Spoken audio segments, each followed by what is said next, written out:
Hey, how's it going, anime fans? I'm back with another video. Real pretty cool again, but this time it's a different series. Not Delicious Party. No, that's not. The next episode's not until this Sunday, obviously, because today's Wednesday. Anyway, I'm finally reviewing a different season. I'm reviewing Heartcatch Precure. I'm not going to include the movie. No, that's going to be its own separate video. And in fact, I'll let you know actually. After I watch the Heartcatch Pretty Kill movie, I'm gonna be watching the Tropical Rouge Pretty Kill movie with Heartcatch in it. I want to get myself familiar with these characters, and I enjoyed watching all 49 episodes. I started watching yesterday morning. Well, technically afternoon, but so. I started watching them yesterday, and boy, all the episodes are great. I love the characters. So, let's get into the view. Now, let's focus on the characters.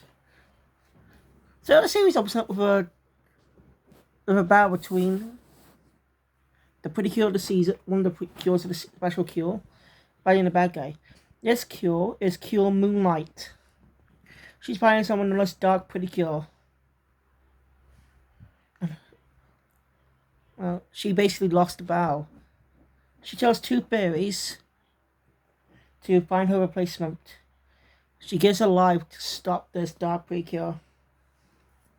Actually, I tell you so, this is a dream happened by a protagonist, Hanasaki Tsubumi, played by Nana Mizuki, while Cure Moonlight is played by Aya Hisakawa.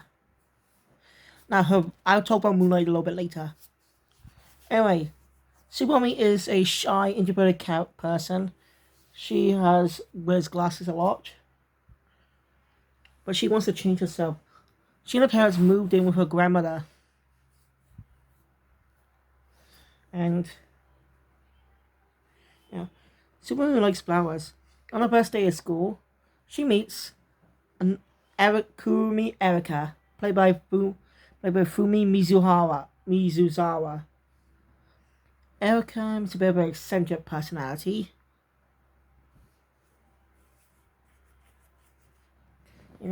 At first, Tsubumi didn't really get along with Erika. And the first story takes place across 2 episodes. Anyway, after another heated, goes to clear after another heated argument, and yelling at Erica, after about an hour on her. Tsubumi goes through some brush in the park with the outfit Erica gave her. She also changes her looks, no glasses, and a new hairstyle. She had 1.0, now she has pigtails. Or twin tails if you're Japanese. I don't know why. It's different. She comes close to two fairies, Shipper and Coppet. I don't know if I'm pronouncing those right. They're looking for someone called Cure Flower. And stop an evil called the Desert Messengers. 3 groups of them. Where Tsubumi encounters the first one's Cesarina, who is a funny character. And it's like an adult joke here, a boob joke. A shipment cover hiding inside Tsubumi's shirt. Looks like she's got big boobs for a middle schooler. That's a adult joke for Precure. Now, Heartcatch was the second season of the soft reboot, which comes off the heels of the popular fresh Precure, coming out a year prior in 2009.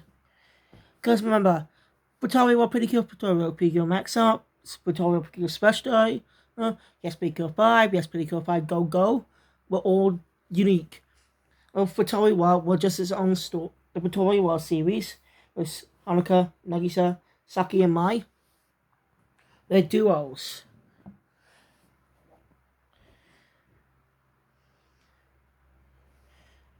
They're quite different too.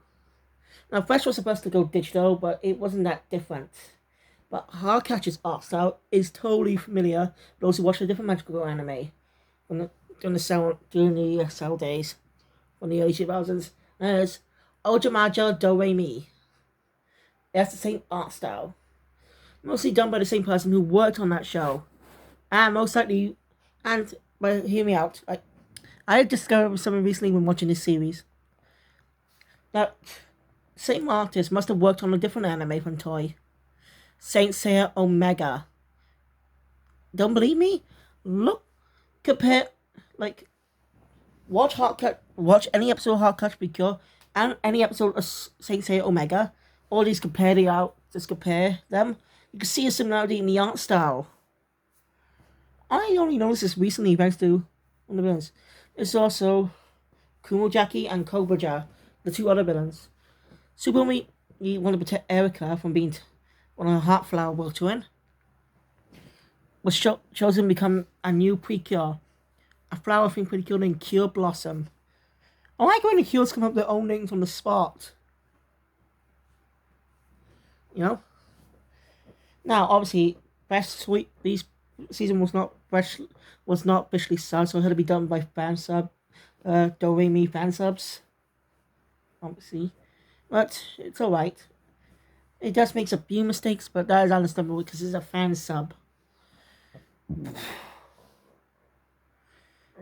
She becomes a Precure, but she's pretty bad at it. She actually becomes the world's weakest Precure. And that sets up a character growth for the series. She was trying to rescue Erika, revealed, but she's saved by a mysterious man who discover who he is later in the series.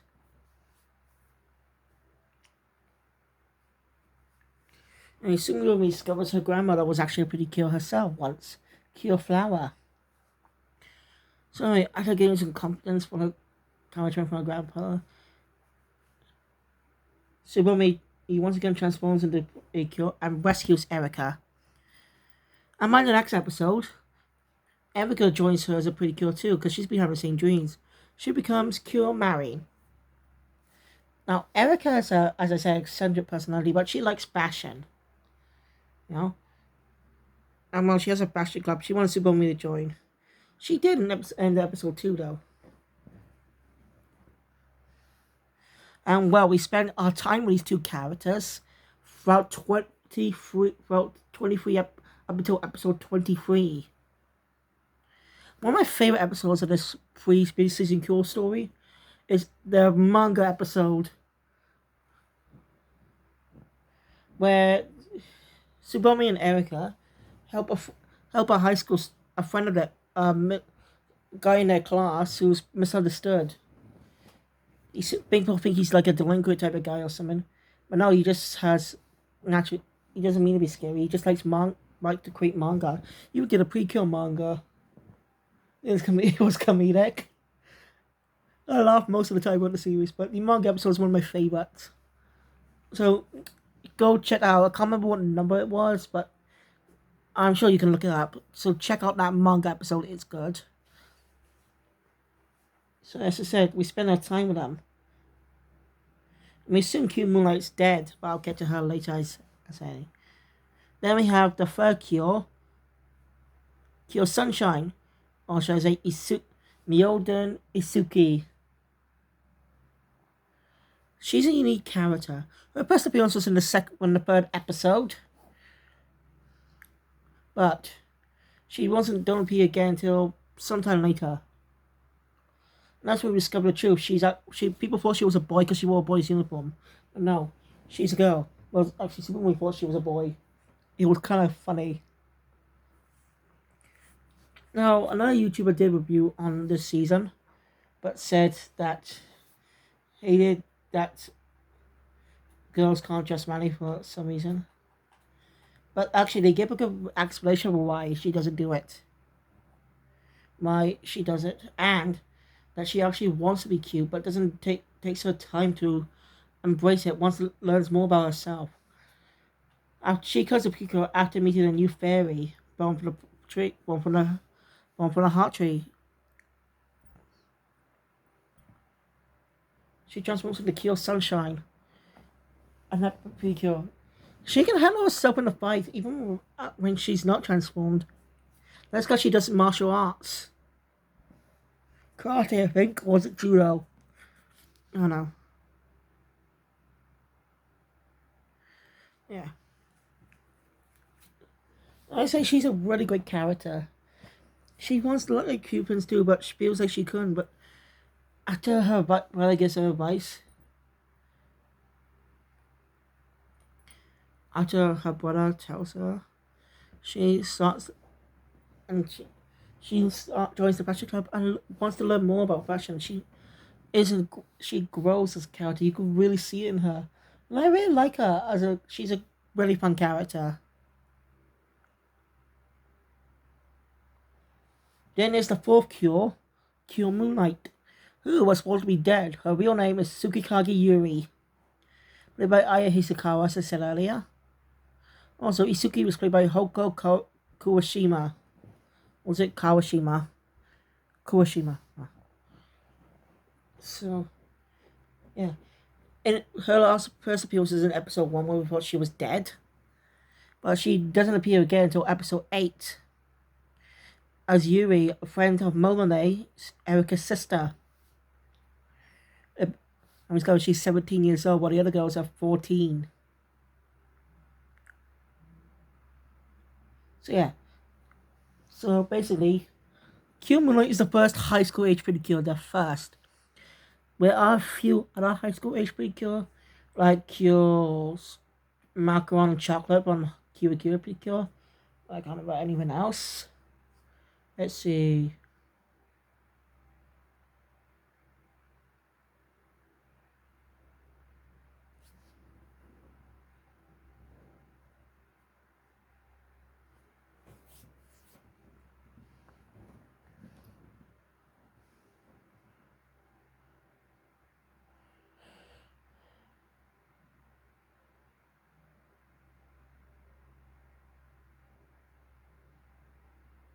I'm just thinking. No, there's only been 3 high school age Precure.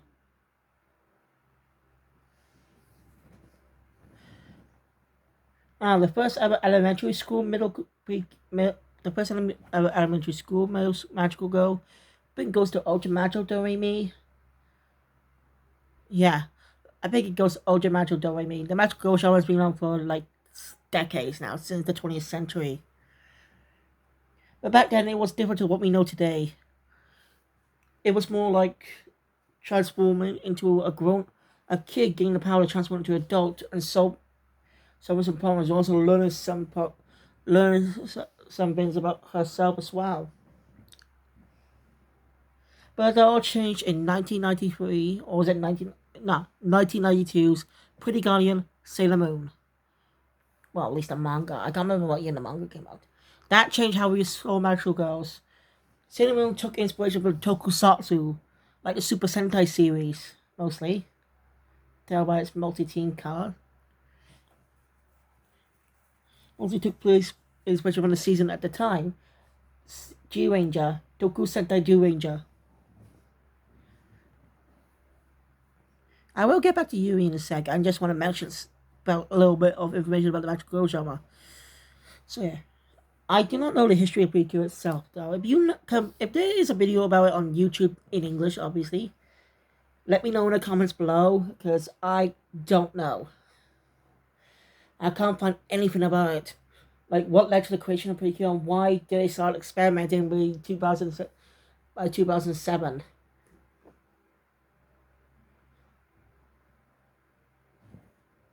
Because I think they did plan to continue Hanukkah and Nagisa's journey after season 1, but when season 2 wasn't going on, I think they changed their minds. So they decided to go with something different.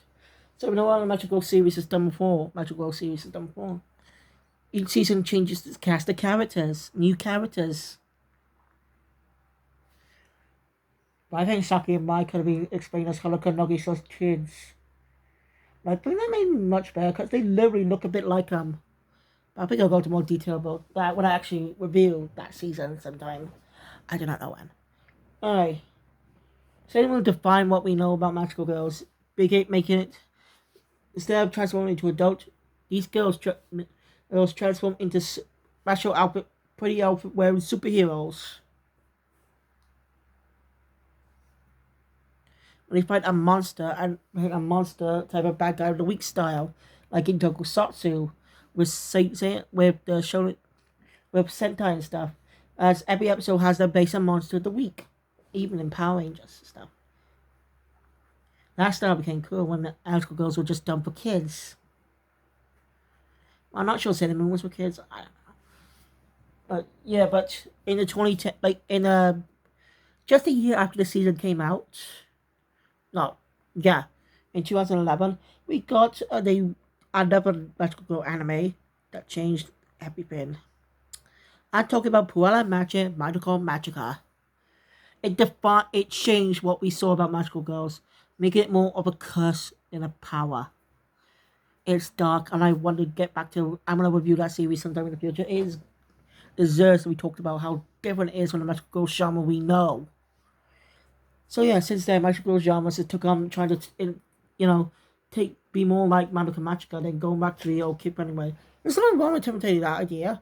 If it can make a story around it. But there's still kids who want to watch magical girls besides Precure. Right now, so far, Precure was the only magical girl anime for kids. I'm not sure about Tokyo Mew Mew though. I only watched the first episode. I'll be watching episode 2 tomorrow. So, I'm not sure about if it's for kids or not. But yeah. Anyway, enough about that explanation. So I went on, but before I give you some contents, never gave it before. Big I have anyway. Anyway, back to Yuri. Now, Yuri was interesting.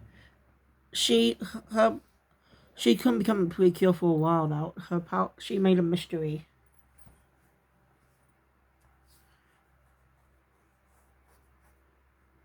Like, it's a mystery why she couldn't become. What happened to her after that battle? As time goes on, we learn about her. She lost her fairy partner, who also had a male voice. She lost her fairy during that fateful battle against Dark Precure. He sacrificed his life to save her. It's a truly emotional scene. And I won't say much about the finale, but I will go through what happens. But so I won't explain much of the details because it deserves that you should watch it on your own. Because it's a brilliant story. This is a well done story. I think it was great. Obviously not a perfect series, but still, I loved it. I can see why Heartcatch is the first season to watch, one of the most popular ones. Hell, Toy back a year ago, for the Chapter Which Precure movie, we aired all 49 episodes of Heartcatch Precure, which actually was pretty interesting. A shame. I just hope Precure can get a dub one day. A faithful dub, not like Glitter Force.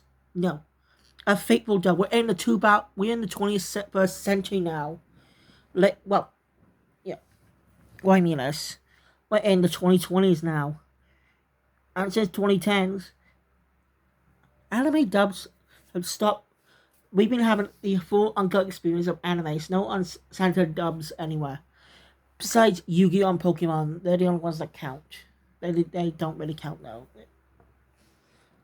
So yeah, I hope Precure can receive a faithful dub. Like Best Media, how they redubbed the original Sailor Moon and dubbed the Sailor Moon reboot, Sailor Moon Crystal. Like seriously, why not? I'll explain my theory about Glitter Force. I don't really one of the seasons. The only two were dubbed. But you get the point. Anyway.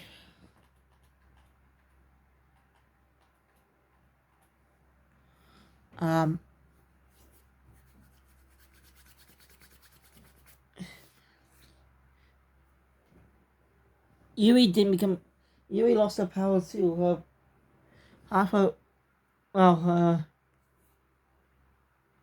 The flower charm, I can't remember what it's called. The girl, you know what the girls used to say? Baker, open my heart. You know? Now, it was destroyed a bit. With that Precure holding a bigger half, well, Yuri has a small one.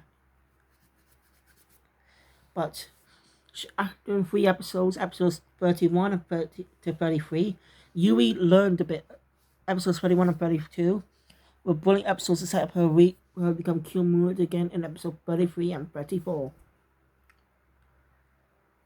She was after Tsubomi, Erika, and Yu Itsuki talked to her. She started to really I'm helping her every partner.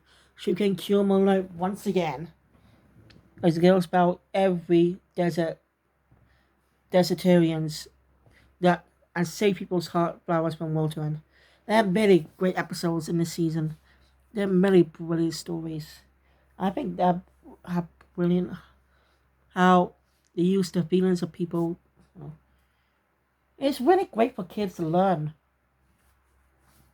You know, a bit of a type of PSA type of thing. You know, the girls.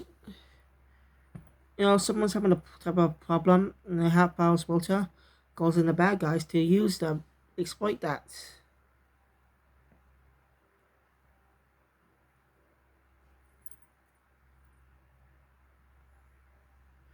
Which I find is pretty cool. Pretty interesting. I like it when they do that. And it's not random people either, it's characters we've been seeing recurring characters actually. Once they're introduced, they start appearing more. So yeah, they're likable characters. And they don't push the other friend group to the side this time. Unlike other seasons that did that. Like seriously, they shouldn't do that. Why do they have to push the other friend groups aside for the time being? Focus more on the main kills, but really they're part of the series too. Like even a funny episode before Kill Sunshine's debut. We go Scout Spin. That was a whole episode. Weird but funny.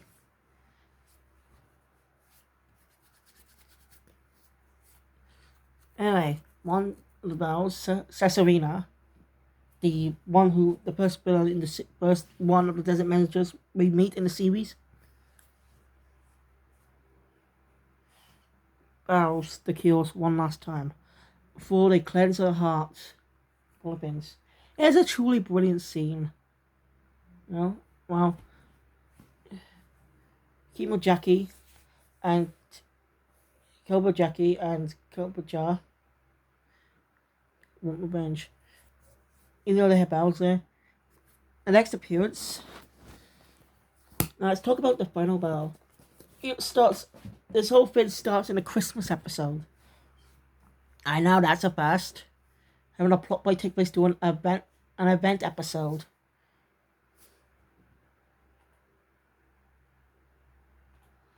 Like seriously. Anyway, basically is the girl lies that she friends with a Precure.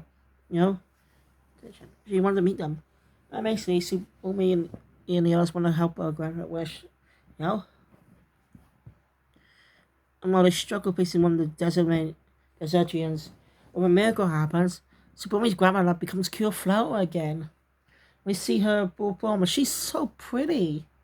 No, I know it's called Pretty Cure, but that's not what I mean. Like, she's really lovely. You can find her appearance on YouTube. So yeah. After that, the one behind this all, Dune, comes up and bows the cures for them losing and abducting Subomi's grandmother and turning the world into a desert ruin. So the cures go for one last battle. Sunshine faces Cobra Jar and Larry versus Cobra Jackie.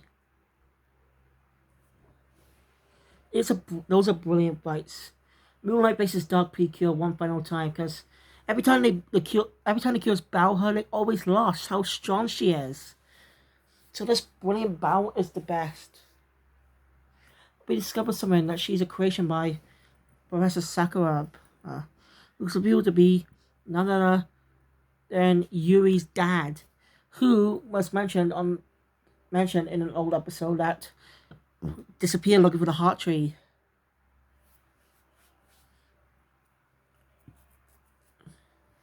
So yeah. So they're basically actually with Moonlight coming over beers and beating them. Just then Doom shows up. And there's an epic fight. Yuri's dad sacrifices himself. Yuri's definitely mad at Doom and hates him. But thanks to Subomi to work together with all the other two cures. They seem to beat him, but his heart's too not cleansed yet.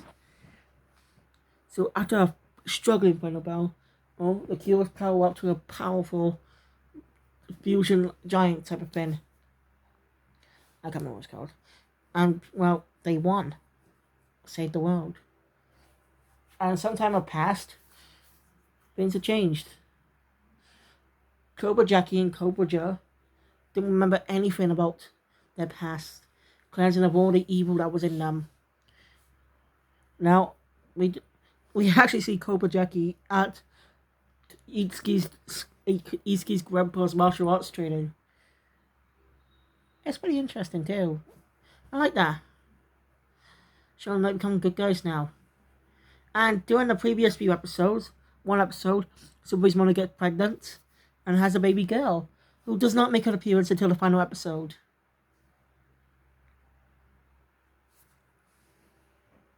It was a truly great scene. You know, the girls are now normal high school scores. There's some fun moments, you know. A lot of comedic moments. And well, you can tell Itsuki's really grown. She's now more now expresses herself more as now wearing a girl's uniform. And her hair slightly longer. I really like that. She's definitely a grown character. You know, those are fun epilogue parts. And I really enjoyed it. And there's a final scene before the end of the episode. Where we see Subomi's sister with a hot perfume, with a pretty cool perfume. I think the Cure perfume. Once used by Pretty Cure. So she's definitely become the next Pretty Cure, like Subomi before her. I really wish we could expand more on this someday. After all, for some reason with crossovers, even though they're not canon, the girls always still look younger. Now for other crossovers prior to Star Twinkle, they had a good explanation for this. They get de-aged. The ones who grew up as adults always get de-aged. But by Star Twinkle's crossover, it was ditched. Yeah. Now, I'd like to let you go, guys. I won't be watching the crossover movies for quite a while. So, I will review them once I watched every season of Precure. So, I'm caught on each crossover. The first crossover happens with Fresh Precure. And continues on. The tradition's not really done since the last time to have a crossover movie prior to mid-season Cure. Which gets released even though mid-season Cure is part of the team already. Yeah, very weird timing. Now there's a lot of audience confused of where the mid-season Cure is.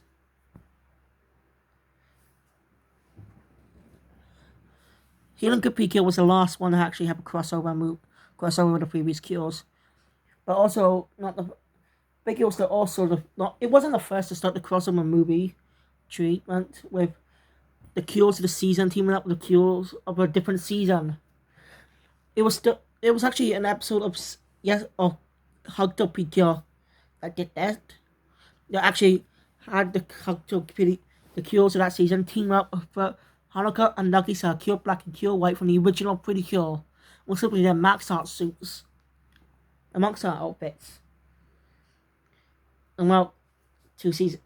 And well, feeling good, they skip ahead 3 seasons. 4 if you actually, they skip ahead 4 seasons. To Yes Precure 5 Go Go. They skipped a season this time for the recent Trouble with Precure movie. With Heartcatch being in it.